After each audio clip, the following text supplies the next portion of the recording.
നമസ്കാരം. നിങ്ങൾ ഒരുപാട് ഇഷ്ടപ്പെട്ടിരുന്ന വ്യക്തി നിങ്ങളെ വഞ്ചിച്ചു പോയോ? വഞ്ചിച്ചു പോയോ എന്ന് പറഞ്ഞാൽ അത് ചിലപ്പോൾ സാമ്പത്തികമാവും, അതല്ലെങ്കിൽ ശാരീരികമായിരിക്കും, അതല്ലെങ്കിൽ മറ്റ് എന്തെങ്കിലും കാരണങ്ങൾ കൊണ്ടും നിങ്ങളുമായി ഒരുപാട് അടുത്തിരുന്ന ആൾ നിങ്ങളെ വേണ്ട എന്ന് വെച്ച് പോയി. ഇപ്പോൾ യാതൊരുവിധ കോണ്ടാക്റ്റും ഇല്ല, അതല്ലെങ്കിൽ നമ്മൾ വിളിച്ചാൽ എടുക്കുന്നില്ല, അങ്ങനത്തെ ഒക്കെ ഒരവസ്ഥയിലാണോ? അതുകൊണ്ട് നിങ്ങൾ മാനസികമായി ഒരുപാട് ബുദ്ധിമുട്ടി നിൽക്കുന്ന ഒരു സ്ഥിതിയിലാണ് എങ്കിൽ തീർച്ചയായിട്ടും അവരെ തിരിച്ചു കൊണ്ടുവരാൻ പറ്റും. അതിനെന്താണ് ചെയ്യേണ്ടതെന്ന് വ്യക്തമായിട്ട് അറിയണമെങ്കിൽ, കാരണം ഓരോ വ്യക്തികൾക്കും ഓരോരോ കാരണങ്ങളായിരിക്കും അവർ പോകാനുണ്ടായ കാരണങ്ങൾ. ചിലപ്പോൾ തെറ്റിദ്ധാരണ ആയിരിക്കാം, അതല്ലെങ്കിൽ മറ്റു പല കാര്യങ്ങൾ കൊണ്ടായിരിക്കാം. അപ്പോൾ ആ കാരണങ്ങൾ മനസ്സിലാക്കിയിട്ട് വേണം ആ വ്യക്തിനെ അത് തിരുത്തി തിരിച്ചു കൊണ്ടുവരാൻ വേണ്ടി ചെയ്യേണ്ടത്. അത് നിങ്ങൾക്ക് അറിയണമെങ്കിൽ ഇതിൻ്റെ അവസാനം കാണുന്ന വാട്സപ്പ് നമ്പറിൽ നിങ്ങൾക്ക് മെസ്സേജ് ചെയ്യാം.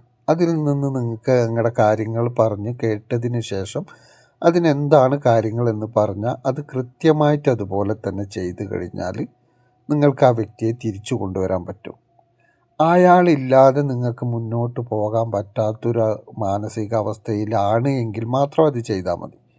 അതല്ല എന്നുണ്ടെങ്കിൽ ഇങ്ങനെ നമ്മളെ വിശ്വാസമില്ല, അല്ലെങ്കിൽ നമ്മളോട് ആത്മാർത്ഥത ഇല്ലാത്തവർ പോവുകയാണെങ്കിൽ പോകട്ടെ എന്ന് വെക്കണം. അവർക്ക് വേണ്ടി പിന്നെ ഈ ഒരു കാര്യം ചെയ്യാനും ഇങ്ങനത്തെ കാര്യങ്ങൾക്ക് വേണ്ടി നിൽക്കേണ്ട ആവശ്യമില്ല. ചില ആളുകൾക്ക് അങ്ങനെയല്ല, ഒരുപാട് സ്നേഹം കിട്ടിയിട്ട് ആദ്യമായി കിട്ടുന്നതായിരിക്കാം. അങ്ങനെ കിട്ടിയിട്ട് ഇങ്ങനെയുള്ള വ്യക്തികൾ പെട്ടെന്ന് വിട്ടുപോകുമ്പോൾ അത് മനസ്സ് അംഗീകരിക്കാത്തൊരവസ്ഥ വരും. എപ്പോഴും അതേക്കുറിച്ചുള്ള ചിന്ത ഊണിലും ഉറക്കത്തിലും ജോലി ചെയ്യുമ്പോഴും മറ്റേത് സമയത്തും ഇതേ ചിന്തയിലൂടെ കടന്നു പോകുമ്പോൾ മനസ്സിന് ഒരു സമാധാനവും കിട്ടാത്തൊരു സ്ഥിതിയായിരിക്കും. അത് മനസ്സിനും ശരീരത്തിനും ഒരുപാട് ദോഷങ്ങളും ചെയ്യും, പല അസുഖങ്ങൾ വരാനും കാരണമാകും. അപ്പോൾ അങ്ങനെയുള്ള വ്യക്തികളുണ്ടെങ്കിൽ മാത്രം ഇങ്ങനെ പോയവരെ തിരിച്ച് ആ പഴയതിനേക്കാൾ നല്ല രീതിയിൽ കൊണ്ടുവന്ന് കൂടെ നിർത്തുക. അങ്ങനെ നിർത്തിയാൽ മാത്രം അവർക്ക് ജീവിതം ആ മനസമാധാനത്തോടും സന്തോഷത്തോടും കൂടി മുന്നോട്ട് കൊണ്ടുപോകാൻ പറ്റുള്ളൂ.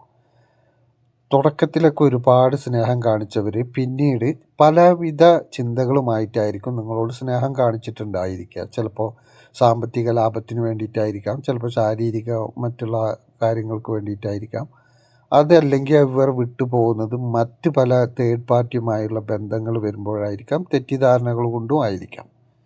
അത് എന്താണ് കാരണം എന്ന് നോക്കിയാൽ മാത്രമേ അത് മനസ്സിലാവൂ. അങ്ങനെയുള്ള പലവിധ കാരണങ്ങൾ കൊണ്ട് വിട്ടുപോകുന്ന ആളുകൾ മിക്കവാറും ആളുകളും തേർഡ് പാർട്ടിയുമായി ബന്ധപ്പെട്ടോ തെറ്റിദ്ധാരണകൾ കൊണ്ടോ ആണ് പോവുക. പിന്നെ സാമ്പത്തിക ഇടപാടുമായി ബന്ധപ്പെട്ടിട്ട് ഒക്കെ കുറച്ചൊക്കെ നമ്മൾ പല സ്ഥലത്തു നിന്നും പൈസയും അതും ഇതൊക്കെ കടം വാങ്ങി കൊടുത്തിട്ട് അത് കിട്ടാതാവുമ്പോഴും അവർ പോകും. അപ്പോൾ അവർ ലക്ഷ്യം വെച്ച് വരുന്ന ചില കാര്യങ്ങളുണ്ട്, അത് സാധിച്ചു കിട്ടിയാൽ അവർ പോകും എന്നാണ് അർത്ഥം. അപ്പോൾ അങ്ങനെയുള്ളവരുണ്ടെങ്കിൽ ഈ ചെയ്ത ആളുകൾ ഈ സ്നേഹിച്ച വ്യക്തിക്ക് പിന്നീട് മുന്നോട്ട് പോകാൻ തീർച്ചയായിട്ടും അവർ കൂടെ വേണമെന്ന അവസ്ഥയിലേക്ക് തന്നെ മാറിപ്പോകും.